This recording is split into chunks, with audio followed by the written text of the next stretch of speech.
કારેલીબાગના hit and રનના બનાવમાં આરોપી નવા સીસીટીવી ફૂટેજ આવ્યા બહાર. બહુ ચર્ચિત કારેલીબાગના હિટ એન્ડ રનના બનાવમાં આરોપીના નવા સીસીટીવી ફૂટેજ આવ્યા બહાર. આરોપી રક્ષિત ચોરસિયા અને તેનો મિત્ર કિશનવાડી ખાતે અન્ય એક ઇસમના ઘરમાંથી બહાર નીકળતા વિડીયોમાં નજરે પડે છે. રક્ષિત ચોરસિયાએ સર્જેલા અકસ્માતને પગલે શહેરીજનોમાં ખૂબ રોષ.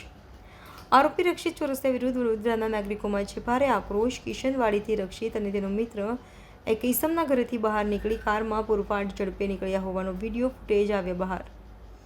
પોલીસ પણ ઘટનાની ગંભીરતા જોઈને હિટ એન્ડ રનના મામલે પોલીસે ઝીણવટભરી તપાસ હાથ ધરી રહી છે.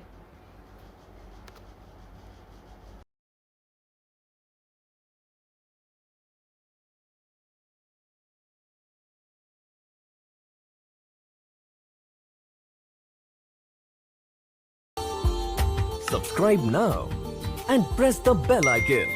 Never miss an update.